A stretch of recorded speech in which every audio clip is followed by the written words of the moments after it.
કેમ છો વાલા વિદ્યાર્થી મિત્રો? આજે આપણે વાત કરવાની છે ધોરણ 12 સબ્જેક્ટ બીએ. બહુ સરસ મજાનો અને ખૂબ જ મસ્ત વિષય છે બીએ. આનું ફૂલ ફોર્મ થતું છે બિઝનેસ એડમિનિસ્ટ્રેશન, વેપાર વાણિજ્ય. તો આનું સૌથી પહેલું ચેપ્ટર એટલે કે ચેપ્ટર નંબર 1 સંચાલન.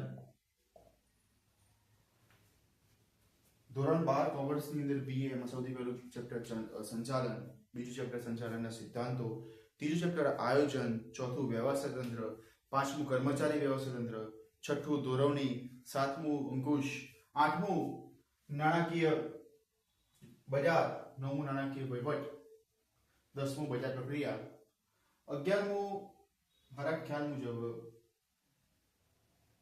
ગ્રાહક સુરક્ષા અને 12મું ચેપ્ટર એટલે ધંધાકીય પર્યાવરણ.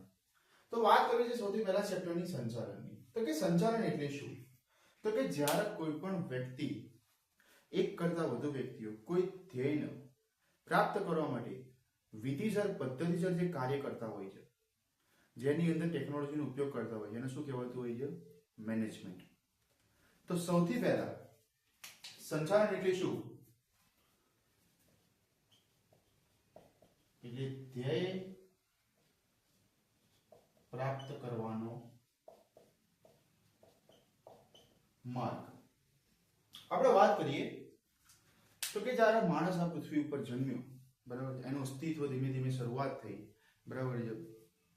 હોમોસેપિયન્સમાંથી જ્યારે એ માણસ બનવાની શરૂઆત થઈ, એ સમય દરમિયાન પોતાના જીવન જરૂરી વસ્તુની અંદર પણ મેનેજમેન્ટ કરતો હતો. તો કે કઈ રીતે? તો કે શિકાર કરતો હતો. હવે શિકાર કરતી વખતે એને વિચારવું પડતું હતું કે શિકાર કઈ રીતે કરશે, કયા પ્રાણીનો શિકાર કરશે, કયા હથિયારનો ઉપયોગ કરશે, કઈ વસ્તુનો ઉપયોગ કરશે, કેટલા પ્રમાણમાં કરશે, કેટલું દોડશે.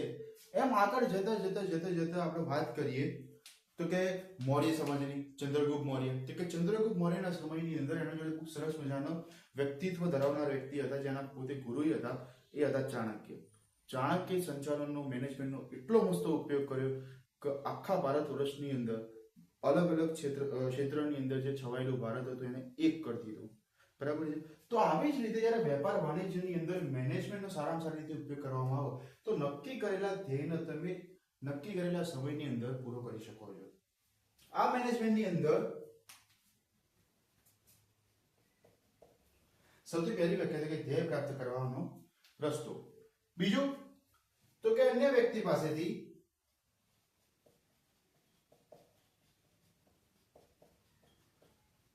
કામ લેવાની કળા. અને જે આજના જમાનાની અંદર તો ખૂબ જ જરૂરી છે.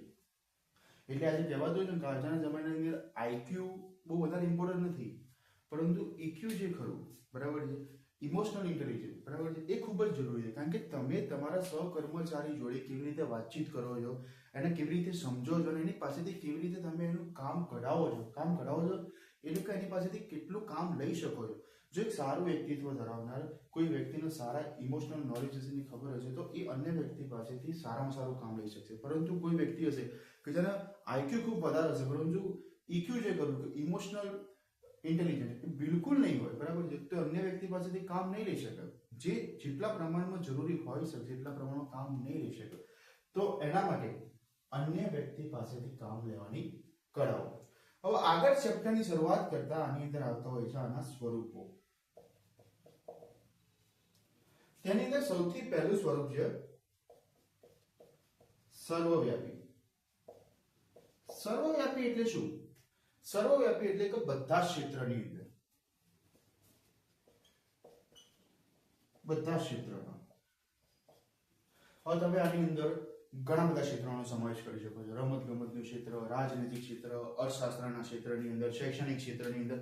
આ બધા જ ક્ષેત્રની અંદર ક્યાંક ને ક્યાંક મેનેજમેન્ટની જરૂર પડતી હોય છે. તમે જ્યારે સવારે ઉઠો છો ને ત્યારથી રાત્રે જુઓ છો ત્યારે બી તમે નાનું મેનેજમેન્ટ કરતા હોય છો. વિદ્યાર્થી હશે તો સ્કૂલની અંદર જશે, બરાબર છે, એનું જે હોમવર્ક મળ્યું હશે એનું મેનેજમેન્ટ કરતા હશે, બરાબર, જે નોકરિયાત વર્ગ હશે, બરાબર છે, એનું મેનેજમેન્ટ કરતા હશે, જે ગૃહિણી હશે, બરાબર છે, જે હાઉસવાઈફ હશે એ એનું મેનેજમેન્ટ કરતી હશે. તો દુનિયાની અંદર દરેકે વ્યક્તિ પોતાના કામનું મેનેજમેન્ટ ક્યાંક ને ક્યાંક કરતું જ હોય છે. માટે હેતુલક્ષીની આના સ્વરૂપોની અંદર સૌથી પહેલો પોઈન્ટ કયો છે? તો કે સર્વવ્યાપી. બધા ક્ષેત્રોના અંદર સમાવેશ થતો હોય છે. કયા કયા ક્ષેત્રો? એટલે કે શૈક્ષણિક ક્ષેત્રે, રાજનૈતિક ક્ષેત્રે, અર્થશાસ્ત્રના ક્ષેત્રની અંદર, રમતગમતના ક્ષેત્રની અંદર, દરેક ક્ષેત્રની અંદર સંચાલનનો સમાવેશ થતો હોય છે. એના પછીનો બીજો પોઈન્ટ કયો છે? તો કે હેતુલક્ષી. એકદમ સરસ મજાનો ઈઝી પોઈન્ટ. હેતુનો મતલબ શું થાય? ધ્યેય, ગોલ. હવે વ્યક્તિ મેનેજમેન્ટ શેના માટે કરતો હોય? ગોલ પ્રાપ્ત કરવા માટે.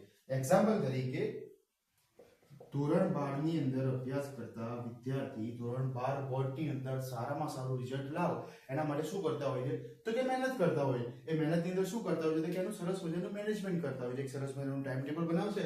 એની અંદર એમના જે વિષયો છે વિષયોનો ઉલ્લેખ કરશે. કયા સમય દરમિયાન કયા વિષયો વાંચવા, કેટલા વિષયો વાંચવા, કયા વિષયને કયો વધારે ભાર આપવો, એ જે ટોટલી નક્કો કરતા હોય એને શું કહેવાતું હોય છે? મેનેજમેન્ટ. બરાબર છે. એ જ રીતે કોઈ કંપની હોય, બરાબર છે, તો એ કંપની જે ખરી એ આખા વર્ષ દરમિયાન કેટલું કામ કરશે, કેટલા પ્રમાણમાં કામ કરશે, કેટલું પ્રોડક્શન કરશે, કેટલું સેલ્સ કરશે, કેટલું માર્કેટની અંદર એડવર્ટાઇઝમેન્ટ કરશે, આ બધું જે નક્કી કરવાનું હોય છે એને શું કહેવાતું હોય છે? તમારો ધ્યેય, એટલે કે તમારો ગોલ. તો સૌથી પહેલો પોઈન્ટ કયો થયો? સર્વવ્યાપી. બીજો હેતુલક્ષી. ત્રીજો તમારી જૂથ પ્રવૃત્તિ. એટલે કે સંચાલન કેવું છે? તો કે સંચાલન તમારું ગ્રુપ વર્ક છે. કેવું છે? Group work. ગ્રુપ વર્ક એટલે કે જ્યારે એક વિદ્યાર્થીની વાત કરીએ તો સ્વાભાવિક રીતે છે કે પોતે એકલો જ મેનેજમેન્ટ કરીને દરેક પ્રકારની વસ્તુ કરતો છે.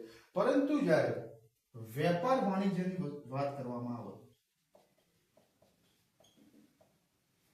તો એની અંદર ધોરણ 11 ની અંદર એક કન્સેપ્ટ આવે છે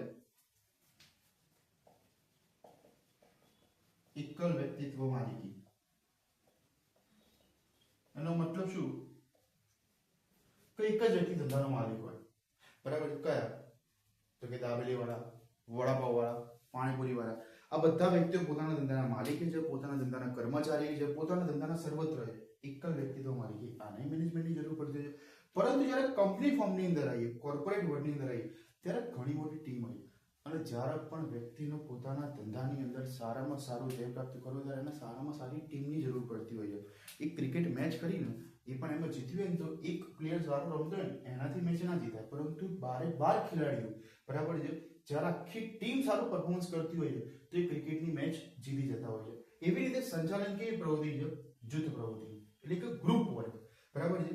જેમાં વેપાર વાણિજ્યની અંદર, બરાબર છે, ટોટલી ગ્રુપની અંદરથી ઘણા બધા વ્યક્તિઓ એક જ ધ્યેય પાછળ અલગ અલગ કામ કરતા હોય છે. બરાબર છે.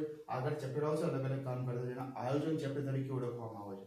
તો સૌથી પહેલો પોઈન્ટ સર્વવ્યાપી, બીજો હેતુલક્ષી, ત્રીજો જૂથ પ્રવૃત્તિ, ચોથો પોઈન્ટ છે તમારો સતત ચાલતી પ્રક્રિયા,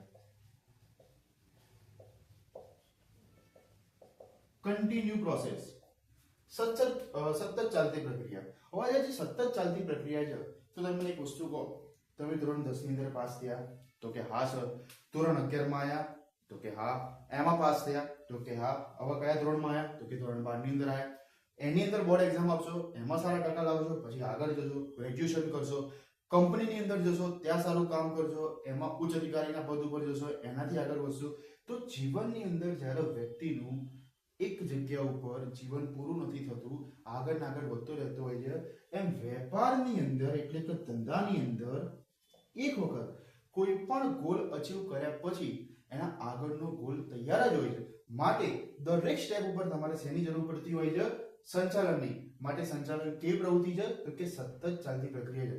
એક્ઝામ્પલ તરીકે આપણે વાત કરીએ, બરાબર છે, તો કોઈ કંપની છે, બરાબર છે, એ કંપની આ વર્ષે 100 કરોડનો પ્રોફિટ કર્યો. તો શું નેક્સ્ટ યર ની કંપની એમ કહે છે કે આપણે 100 કરોડનો પ્રોફિટ કર્યો, આપણે શાંતિથી બેસી જાઓ? ના. શું કહે છે? ભાઈ આ વખતે 150 કરોડનો પ્રોફિટ કરો, નેક્સ્ટ ની અંદર 200 કરોડનો પ્રોફિટ કરો, 250 કરોડનો, 300 કરોડનો. તો ધંધાની અંદર સંચાલન કેવી છે? સતત ચાલતી પ્રક્રિયા. એના પછી એનો પાંચમો મુદ્દો તો કે માનવીય પ્રવૃત્તિ. સંચાલનના કેન્દ્ર સ્થાનની અંદર કોણ હોય છે? તો કે માનવ. હવે તમારા માટે સરસ મજાનું એક્ઝામ્પલ આપું.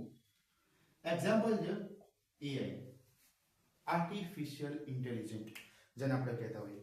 આ એઆઈ જે કોઈ પણ કંપની બનાવ્યું છે, અત્યારે એઆઈ નો ખૂબ જ વધારે ટ્રેન્ડ છે. તો આ એઆઈ બનાવ્યો છે એક કોક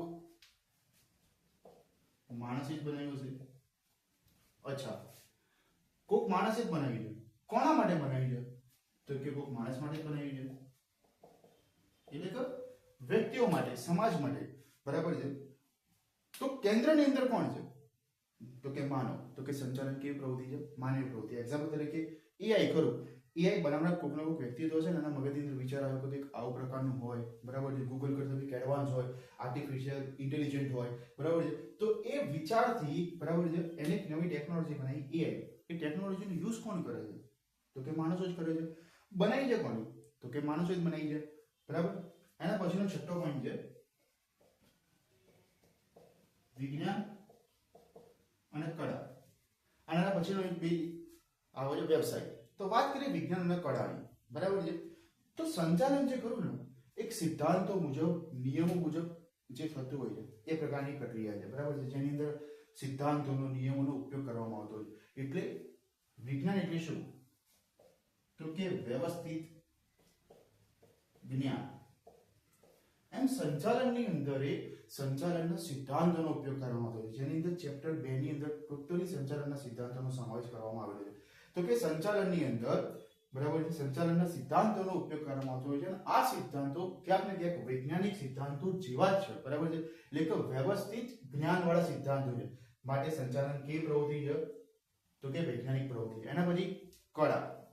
આપણે આગળ વાત કરી પ્રમાણે કળા એટલે શું? તો કે અન્ય વ્યક્તિ પાસેથી કામ લેવાની કળા, બરાબર છે. મેં તમને જેમ કીધું, બરાબર છે, હાલના સમયની અંદર આઈક્યુ કરતા ઇક્યુ નું વધારે ઇમ્પોર્ટન્ટ છે. કેમ? આઈક્યુ વાળો વ્યક્તિ ખરો ને, બરાબર છે, એ પોતાનો ગ્રોથ કરતો હોય છે. જેની પાસે સારામાં સારું આઈક્યુ હશે ને, બરાબર છે, એ વ્યક્તિ પોતાનો ગ્રોથ કરશે. પરંતુ જેની પાસે ઇક્યુ હશે, તો કંપનીની અંદર એ વ્યક્તિ પોતાનો તો ગ્રોથ કરશે, સાથે સાથે અન્ય વ્યક્તિનો ગ્રોથ કરશે. અને જ્યારે પોતાની ટીમનો ગ્રોથ થાય, તો પોતાના ડિપાર્ટમેન્ટનો ગ્રોથ થાય, પોતાના ડિપાર્ટમેન્ટનો ગ્રોથ થાય, બરાબર છે, તો કંપનીનો ગ્રોથ થાય. તો આની અંદર સંચાલનની કેવું છે? કળા સ્વરૂપની પ્રવૃત્તિ છે. કળા એટલે કઈ? તો કે કામ લેવાની કળા. તો આ રીતે ધોરણ 12 ચેપ્ટર નંબર 1 સંચાલન, સંચાલનની અંદર એની વ્યાખ્યા અને એના સ્વરૂપો. સૌથી પહેલો પોઈન્ટ સર્વવ્યાપી, બીજો તો કે હેતુલક્ષી, ત્રીજો તો કે જૂથ પ્રવૃત્તિ, ચોથો તો કે સતત ચાલતી પ્રક્રિયા. સતત ચાલતી પ્રક્રિયા કઈ રીતે? તો કે ધ્યેય ખરો, કોઈ દિવસ ઉભો રહેવાનો નથી, વારંવાર ધ્યેય બદલાતો રહેવાનો છે. માટે એના માટે કેવું જરૂરી છે? સંચાલન જરૂરી છે. માનવીય પ્રવૃત્તિ, એના માટે આપણે એક્ઝામ્પલ યાદ રાખીશું એઆઈ નું. એઆઈ કોક વ્યક્તિ બનાવ્યું છે. કોના માટે બનાવ્યું છે? તો કે માણસો માટે બનાવ્યું છે. એના પછી વિજ્ઞાન અને કળા, બરાબર છે. વિજ્ઞાન એટલે શું? તો કે વ્યવસ્થિત જ્ઞાન, અને કળા એટલે કામ લેવાની કળા. તો આ રીતે ધોરણ 12 નું ચેપ્ટર 1 સંચાલન, એના સ્વરૂપો અહીંયા સંપૂર્ણ સમાપ્ત થાય છે. આ જ રીતે આપણી YouTube ચેનલ પર આવનારી તમારી બોર્ડ એક્ઝામ જે ખરી, જે 2026 ની અંદર આવી રહી છે, આ 2026 બોર્ડ એક્ઝામની અંદર BA ઇકો એન્ડ SPCC આ ત્રણ સબ્જેક્ટોના દરેક ટોપિક વાઇઝ ટોપિકની સમજણ, બરાબર છે, ટોપિક શું કહેવા માંગતો છે, ટોપિક કઈ રીતે લખવો અને સારામાં સારા માર્ક્સ બોર્ડની અંદર કઈ રીતે લેવા, બરાબર છે, એની સંપૂર્ણ માહિતીનો, બરાબર છે, દરેક ટોપિક વાઇઝ, બરાબર છે, વિડિયો ડેઈલી, બરાબર છે, અપલોડ થશે. હવે તમને પ્રશ્ન થયો છે કે સર કેમ BA ઇકો અને SPCC? તો જો આની અંદર કેવું છે, એકાઉન્ટ અને સ્ટેટિસ્ટિક્સ આ બંને જે ખરા ને એ ટેકનિકલ સબ્જેક્ટ છે. और ટેકનિકલ સબ્જેક્ટની અંદર એક વખત તમને જ્યારે ટેકનિકની ખબર પડી ને તો તમે આરામથી એની અંદર આગળ વધી શકવાના છો, બરાબર છે. માટે કેવા સબ્જેક્ટો છે? એકાઉન્ટ અને સ્ટેટ બંને ટેકનિકલ, બરાબર. તો કે સ્ટેટની અંદર જેનો સારા સૂત્રો આવડતા હશે, જેને ટેકનિકની ખબર હશે, બરાબર છે, એ સ્ટેટની અંદર વારંવાર જ્યારે દાખલાની પ્રેક્ટિસ કરશે તેને સ્ટેટની અંદર સારામાં સારા માર્ક્સ કવર થઈ જશે. સેમ વસ્તુ એકાઉન્ટની અંદર વારંવાર જ્યારે દાખલાની પ્રેક્ટિસ કરશે તેના માર્ક્સ કવર થઈ જશે. બીજા સબ્જેક્ટ રહ્યા તો કે તમારા ઇંગ્લિશ અને ગુજરાતી. આ બે સબ્જેક્ટની અંદર જેની ગ્રામર ઉપર સારામાં સારી પકડ હશે, બરાબર છે, જેના કન્સેપ્ટ બધા ક્લિયર હશે, બરાબર છે, આ ચેપ્ટરની અંદર શું કહેવા માંગે છે, આ ચેપ્ટરમાં શું કહેવા માંગે છે, બરાબર, ગ્રામર ઉપર સારામાં સારો હશે, બરાબર છે, પકડ. તો એ લોકોને આ તકલીફ આ ચેપ્ટરમાં વાંધો આવવાનો નથી. પ્રોબ્લેમ વિદ્યાર્થીને ક્યાં થતો હોય છે? બીએ ઇકોનોમિક્સ અને એસપીસીસી ની અંદર. કેમ? કે તો કે સર સૌથી પહેલા તો આ નોન ટેકનિકલ સબ્જેક્ટ છે. કેવા સબ્જેક્ટ છે? તો કે નોન ટેકનિકલ સબ્જેક્ટ. અચ્છા, નોન ટેકનિકલ સબ્જેક્ટ છે એનો વાંધો નથી, પરંતુ આ ત્રણે ત્રણ સબ્જેક્ટની અંદર ઘણા બધા ચેપ્ટર્સ એવા છે કે જે એકબીજાના બરાબર સમાન છે, જેના કારણે શું થઈ જતા હોય છે? બધા ભેગા થઈ જતા હોય છે. બરાબર છે. જેમ કે વાત કરીએ તો બીએ ની અંદર ચેપ્ટર નંબર જે 12 કરું એ ચેપ્ટર નંબર 12 ની અંદર તો કે એલપીજી રિફોર્મ્સ આપેલા છે, લિબરટાઇઝેશન, પ્રાઇવેટાઇઝેશન. બરાબર છે. તો કે એલપીજી રિફોર્મ શું છે? બરાબર છે. એના માટે પછી ગ્રાહકોના કાયદા. તો સેમ વસ્તુ ઇકોની અંદર જે ફેક્ચ્યુઅલ ડેટા કરો, એસપીસીસી ની અંદર બરાબર છે સભ્યપદ વાળું જે ચેપ્ટર કરું, સ્વભાવ વાળું જે ચેપ્ટર કરું, બરાબર છે શેર બહાર પાડવા, તો બધાની અંદર શું થતું ચેપ્ટર ઘણા બધાના ભેગા થઈ જતા હોય. અચ્છા, બીજો પ્રશ્ન શું થતો હોય છે? યાદ કરવું તો કરી લીધું, બરાબર છે, પરંતુ સમયસર બરાબર છે આગળ જતા એની અંદર બધું ભેગું થઈ જતું હોય છે. શું થઈ જતું હોય છે? બધું ભેગું થઈ જતું હોય છે.